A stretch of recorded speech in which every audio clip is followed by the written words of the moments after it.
का वक्त था। चांद बादलों के पीछे छिपा हुआ था और सड़कें पूरी तरह सुनसान थीं। घड़ी रात के ठीक 12 बजे का समय दिखा रही थी। रोहित और समीर अपनी बाइक पर सवार होकर एक नए एडवेंचर की तलाश में पहाड़ों की ओर जा रहे थे। दोनों को रात में घूमना पसंद था और ये सफर उनके लिए कोई नई बात नहीं थी, लेकिन आज की रात में कुछ अलग था। समीर, जो हमेशा मजाकिया और मस्तीखोर होता था, आज चुप सा लग रहा था। रात गहरी होती जा रही थी और घड़ी के कांटे 1 बजे के पास पहुंचने लगे। समीर ने एक बार फिर से रोहित की तरफ देखा और धीमे स्वर में बोला, यार, मुझे ये रात कुछ अजीब लग रही है, जैसे कुछ बुरा होने वाला है। रोहित ने हंसते हुए उसे टोक दिया, तू हमेशा ऐसी बातें क्यों करता है? ये बस तेरा वहम है। हम हर बार इसी रास्ते से आते हैं और कुछ भी नहीं होता। लेकिन समीर का मन बेचैन था। हवा में एक अजीब सी ठंडक थी जो उसकी हड्डियों तक पहुंच रही थी। बाइक के आगे का रास्ता अंधेरे में गायब हो गया था और चारों ओर सिर्फ घने जंगल थे। जैसे जैसे वे आगे बढ़ रहे थे, घड़ी के कांटे धीरे धीरे 1:30 बजे के पास पहुंचने लगे थे। अचानक सड़क के किनारे एक पुराना पीपल का पेड़ दिखाई दिया। उसकी डालियां हवा में अजीब तरह से हिल रही थी, जैसे कुछ कहना चाह रही हो। जैसे ही वे पेड़ के पास पहुंचे, बाइक अचानक बंद हो गई। रोहित ने कई बार स्टार्ट करने की कोशिश की, लेकिन बाइक ने कोई प्रतिक्रिया नहीं दी। घड़ी में 1:45 बज रहे थे और समीर की नजर पेड़ की तरफ गई।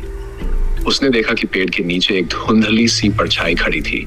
वह धीरे धीरे उनकी ओर बढ़ने लगी। समीर ने घबराते हुए कहा, यार, कुछ गड़बड़ है यहाँ, हमें यहाँ से निकलना चाहिए। रोहित ने पेड़ की तरफ देखा, लेकिन उसे कुछ नहीं दिखा। तू पागल हो गया है क्या? यहाँ कुछ भी नहीं है। बाइक में बस थोड़ी दिक्कत आ गई है, चल इसे ठीक करते हैं। लेकिन समीर की धड़कनें तेज हो गई थीं। उसके माथे पर पसीना आ गया था और उसके चेहरे पर डर साफ झलक रहा था। तभी पेड़ से एक अजीब सी आवाज आई, जैसे कोई उनका नाम पुकार रहा हो। रोहित, समीर। आवाज धीमी थी लेकिन बेहद डरावनी। रोहित और समीर दोनों ने एक दूसरे की ओर देखा। घड़ी 2 बजे का वक्त दिखा रही थी और हवा में अजीब सी सरसराहट थी। रोहित ने तुरंत बाइक को फिर से स्टार्ट करने की कोशिश की और इस बार इंजन चल पड़ा। बिना कोई समय बर्बाद किए उन्होंने वहां से भागने का फैसला किया, लेकिन रास्ता अचानक बदल गया था। जो सड़क सीधी थी वह अब अचानक घुमावदार हो गई थी और वे कहीं और जा पहुंचे। कुछ मिनट बाद वे एक छोटे से गांव में आ गए।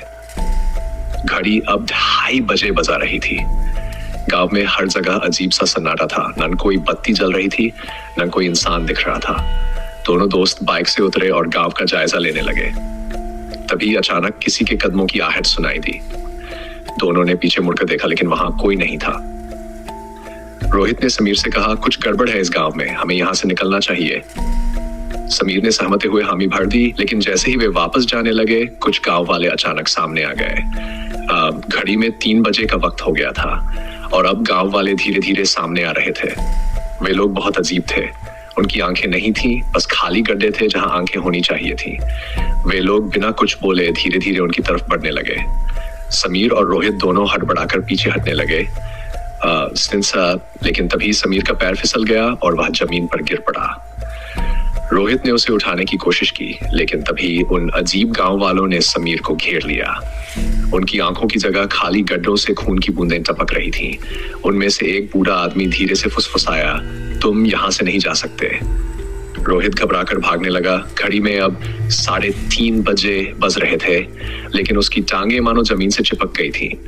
वह हिल नहीं पा रहा था। उसके कानों में अजीब अजीब आवाजें गूंजने लगीं, जैसे कोई उसे बुला रहा हो। तभी समीर ने अचानक चीख मारी और बेहोश हो गया। गांव वाले उसे उठाकर पेड़ के पास ले गए और रोहित को सिर्फ इतना सुनाई दिया, अब ये हमारा है। रोहित ने भागने की कोशिश की, लेकिन उसकी आंखों के सामने अंधेरा छा गया। वह वहीं बेहोश हो गया।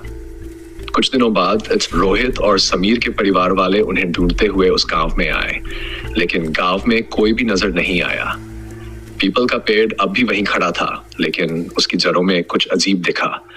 जब परिवार वालों ने पास जाकर देखा तो पेड़ की मोटी जड़ पर रोहित और समीर के नाम खुदे हुए थे, दोनों के नाम जो हमेशा के लिए उस पेड़ का हिस्सा बन गए थे।